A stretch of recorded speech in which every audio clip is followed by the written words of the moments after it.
Well, hello YouTube.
I love these edges where you've got a cut of white oak on one side, and you've got like a fence row or a swath of standing timber, and then basically a body of water on the other side. So it actually gives the deer a place to go to funnel, from one area, point A to point B, without being out in the open, without swimming through the water. But they can go through this little swath pretty easily and pretty undetected. And along here is where you find your scrapes on the edges. You find a lot of buck scrapes, which is the case here. I've got about 4 or 5 scrapes already, and I've only walked about 100 yards, so it's a pretty hot area. So I'm going to go down to the end of the cut and get up in my tree and see if I can't pull something out of the other side of the swamp before they transition. Getting to be that magic hour. Well, it's always a good sign when the scrape that you've been watching for 3 or 4 days, when you come back and you notice there's fresh urine in it and some scuff marks, which you really can't see, but that dark spot right in the middle, that's fresh urine from today at some point. So he's been around here recently. Can't really see much, but just headed out of the woods. But that was there on the way in, so he was there sometime this morning, late morning, because I walked right by that at about 9:30 and there was nothing. So, gotta keep an eye on these guys. Just wanted to take a second and talk about a couple things. Kind of like what's been going on the last 2, 3, 4 years, whatever, and more or less why I haven't done YouTube videos and so on and so forth. But it's like everything. Things get burned out, life gets busy. So we went to Huntstock down in Westminster, Mass, and you may or may not be familiar with what that means, but or what it was rather, and it was simply a festival for people that like to hunt whitetail, get together and share experiences, listen to podcasts, meet people.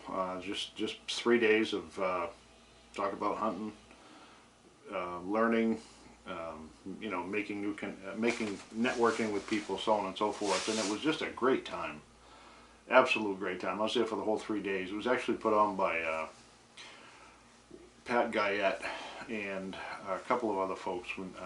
I apologize, but I don't know their names. I know there was another Pat, but Pat Guyette of Hunt Suburbia, who does the Hunt Suburbia podcast, had been working on it for probably a year.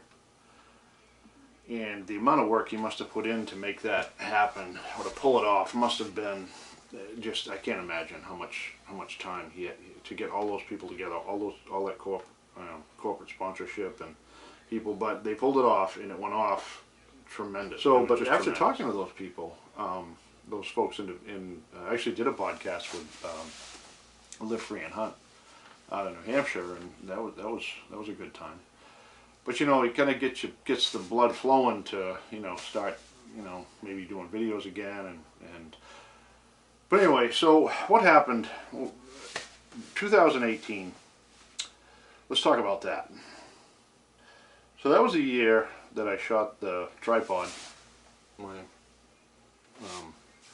three-legged spirit animal behind me there, and a lot of things went down. A very unsuccessful hunting season. And I'll tell you candidly, I mean, I lost 2 bear and 2 bucks.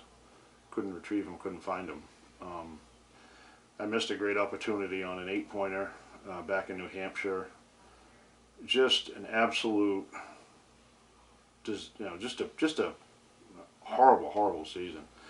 And I had to think about it. Why was I? And the harder I tried, the worse it got. And that, you know, just goes to the old saying, you can't force anything, and you can apply that to relationships, work, or, you know, deer hunting. So, and I realized, you know, I was putting so much into trying to make videos, hunting videos, and so I was screwing up. Everything I did, I was screwing it up because I was trying to do a video, trying to hunt, try this. And I just had to take a step back, and it's like, you know, what am I really doing here? Am I making videos? Am I hunting? Why am I hunting? Why am I making videos? And it got confusing. So I just set the camera down.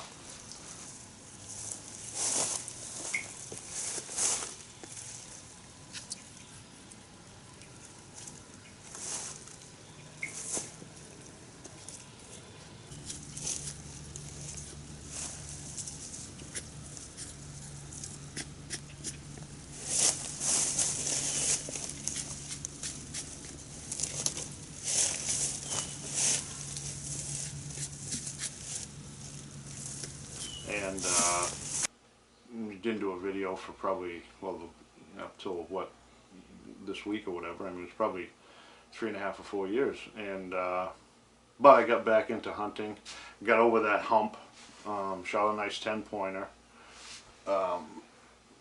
in North Carolina in 2019. Actually I shot a spike one first. It was a nice shovel head, nice little spike, and then I shot the 10-pointer.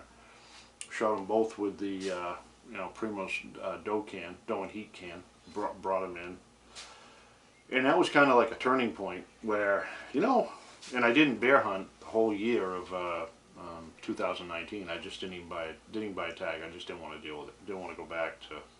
I wasn't really over the whole lost animal problem. So in 2019, shoot a couple of deer, start to get your mojo back a little bit, did some ice fishing, had a good year, and then went rabbit hunting, got back. So just started to get, you know, things started to work again. Things were working out. I wasn't screwing up as bad, but I wasn't doing videos. So I said, well, maybe the camera's bad luck. So, you know, 2020, again, shot a bear, shot a deer. 2021, actually 2021 ended up, I shot 2 bear and 3 deer, 1 bear in Maine, 1 New Hampshire, and 1 deer in New Hampshire with a bow and arrow, archery, a nice doe. It was about a 115-pound doe, and a couple of deer in North Carolina. And so, you know, it's 3 deer and 2 bear. Well, that's not a bad year. And you know, had a great year ice fishing. I mean, my friend Mike and I caught, oh God, I think I caught 55 lake trout, and Mike, you know, wasn't far behind or caught as many or more. I don't know what his tally was, but it was a great year. So yeah, then you know, the spring of 2022 rolls along, and the shit hit the fan. A lot of stuff went down in my personal life. and what seemed catastrophic at the moment turned out to be probably one of the best things that ever happened to me. And it wasn't marital problems, it wasn't any, it was just stuff, you know, just stuff that, you know, you put your, you know, you you create your, you set a stage for yourself, and then, you know, then you have to perform. And I'm speaking kind of metaphorically, but I don't really want to talk about it. But anyways, like I said, there was a bit of upheaval, but it ended up working out. It was, you know, a couple of weeks of scrambling, but it ended up being probably the best thing that could have happened, and things are great now. Business is good. I spend a lot of time down here in North Carolina, where I am right now, and I spent a lot of time in Maine. Just had a really good summer. Work, you know, did quite a bit of work in August, but, you know, I'll be honest with you, June and July was pretty much just, you know, doing little projects around the house, and you know, and some fishing and stuff like that, camping, and spent a lot of time up in Maine. Had a great time. So, but that's another story. People hunt for many different reasons. I hunt for my reasons. Kevin hunts for his reasons. Matt hunts for his. But at the end of the day, I think the most important thing of all is the camaraderie and the memories that we get out of it. And I think that's what inspires me the most. And, you know, in the video you'll hear Matt talking, and we just. But I mean, you know, we were just cutting up the deer and whatever. But I mean, those are what. That's why we really go out and hunt, and for those memories that. You know, you shoot a deer, you bring it back, you cut it up, you eat the heart for breakfast. You know, you eat the venison on the ice when you're ice fishing over the winter, and you talk about hunting stories, and you look back, oh, that was 5 years ago. Wow, you remember that? Oh yeah, I remember that, and blah blah blah. And you know, that's why we. As really I said, when I went out for the day I shot back in 2020. Make sure I get my year straight. Back in 2020, when I shot that spike horn, the day actually it was the last day. The last sit, Saturday morning. I had to leave at 9 o'clock to get back to New Hampshire. 10 minutes of 9. I tipped the can, and you could hear them crush, crush, crush, crush, crush. And there was a bigger buck. I saw, I don't know, 6, 7, 8 points, whatever it was. And then I could just see parts of the body, and he wouldn't come out of the thick stuff. But I tipped it again, and the spike horn just literally jumped. It looked like he fell from the sky. And he comes out and he's like, where is she, where is she? And sure enough, it's like, well, you know, today's your day, bud. And it was a pretty, it was a pretty easy shot. I don't know, maybe 20, 30 yards. And with the .6, he jumped about 20 yards and expired. And then we processed it, which I don't have much processing footage, but this is just Matt and I shooting the breeze, and kind of what hunting camp's all about. And then we went back and ate the heart for breakfast. So it was a great day. It was a great day, and I look forward to this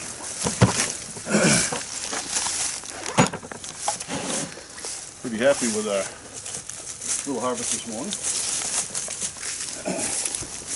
Been a slow week. I'm at. It has. It has.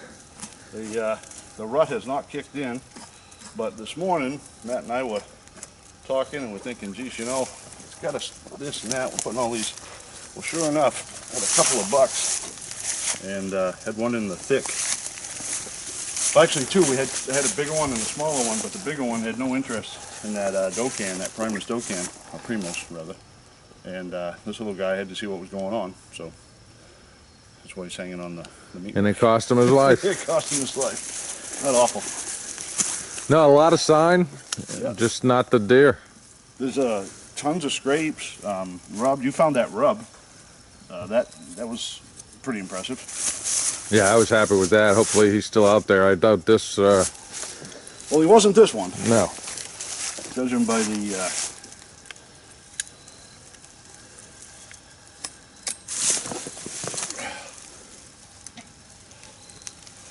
Well, this guy's missing an antler.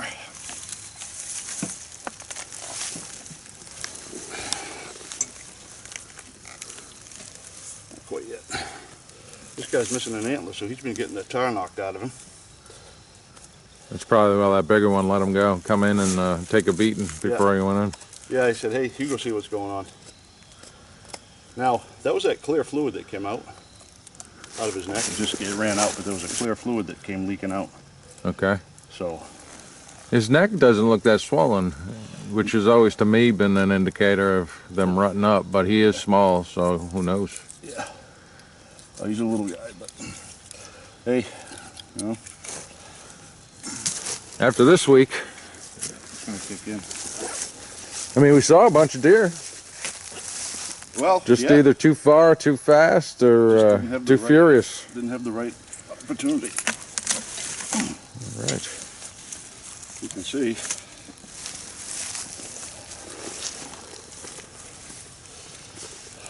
Ah, Been getting the cow horn, as we call him, down Yeah. in North Carolina. Kind of big head. He would have ended up. Yeah, he was destined. But anyway, thank you, dear. Yes, sir. This is what it's all about right here. I'm at. It is. Well, there's a lot that it's all about, but this is definitely a reward. This is like when they ask you, do you have room for dessert? It's like, oh yeah, we got room for dessert.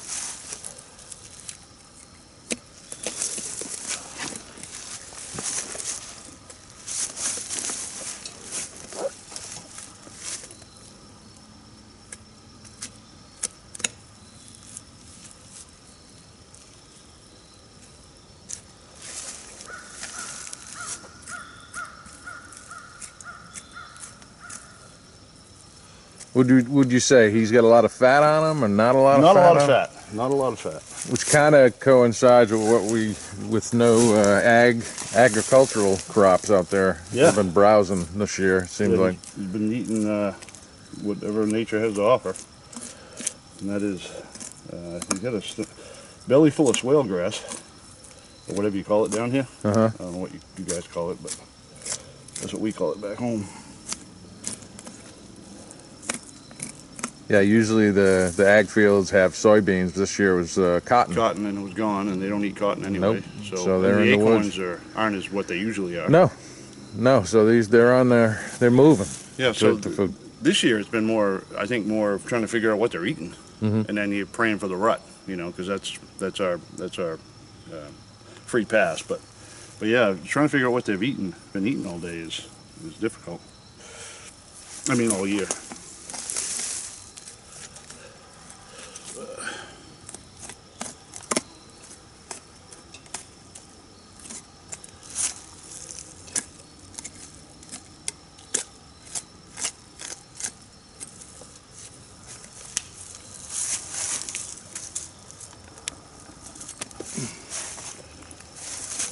Very nice. Yeah. What's for breakfast? That's for breakfast. Have a heart. You can kill it. Of course. Now, let's talk about, big deer. Okay. Everyone wants to shoot a big deer. Everyone wants that monster buck. Everyone wants it to score, and you got one booner. Well, I want 10 booming Crockett's and yada yada. Well, that's a whole. That is separate from what, any reason that I go out and hunt. I mean, I go out to hunt because, first of all, I love being out in the outdoors. I love being out in the woods. I love bringing something home and processing it and eating it over the course of the winter or summer or whatever. And that's why I go. So people, you get a lot of different, that buck wasn't big enough. You shouldn't have shot it. Well, in all honesty, I can respect that if you are into shooting the big scoring. If you're into the scoring and stuff like that, I can see why someone would have that, attitude towards shooting smaller bucks. But I have no problem shooting does or antlerless or whatever you want to, whatever the term is nowadays. No one wants to say doe; they want to say antlerless. Because it doesn't sound as, I don't know, but I never understood that. Okay, yeah, does don't have antlers, but it's a doe. It's not a buck, it's a doe. And I'm perfectly happy harvesting does or shooting does or whatever you want to call it, because I like the meat. And you know, I've never found a recipe. You've heard this many times, but you'll never find a recipe that makes antlers taste good. And of course, the argument there is, well, you know, you put the antlers on the wall and you respect it, and you're this and you're that. Well, that's fine. If that's the deal, then that's the deal. Up next, next week, we're headed to the Outer Banks again. I want to try to do some drum fishing and, you know, flounder and blues and stuff. Hopefully, going to be up there for a few days and camping out, and really looking forward to it. The last time we were there, about a month ago, I hooked into about a 7.5, 8 foot shark, and that was an experience. I got him. I did a little post on Instagram, but I ended up, it took me 45 minutes, but I ended up kind of getting him in close enough that I could see his dorsal fin and his tail, and literally, it was, a good 5-6 feet from the tail to the dorsal fin. So you do the math. I mean, that was a big fish. And as soon as that dorsal fin came out of the water, he didn't like that one bit. 200 yards of line, stripped it. There was no, I mean, I would have snapped that. There was just no stop. I don't know if you've ever caught a shark that big, or any fish that big. You don't stop those fish. And I thought he was gonna. I had 250 yards of brand new braid on, and it was only 40-pound test. And I'm like, he's gonna spool this. And all of a sudden he stopped, and I started to get him, not coming back in, but he wasn't doing much of anything. All of a sudden I realized it's like, I'm hooked on something. And he somehow, I don't know if it was seaweed, I don't know if it was, it could have been anything. It could have been a shipwreck, it could have been some kind of underwater structure. And thank God he broke me off. Because I was starting to wonder exactly what I was going to do with it. How was I going to deal with it? So, but it kind of leaves you, it was a bit of a sting. It's like, I would have kind of liked, because, I would have liked to get him up on the beach, but, that would have been a 3 or 4 hour project. And I, in all honesty, was not set up for catching that kind of that big a fish. I was using 40-pound test to be on the safe side. Should have, well, and the funny thing is, I actually caught him on a bluefish rig on sand fleas. So, you never know what you're going to hook into. Sand fleas work really well. So anyway, we're going to head back up there and hopefully do a video. And like I said, I'd like to get, back into a regular routine of, uploading videos. And I miss the community. I miss the interaction with people and so forth. And I've met a lot of good people.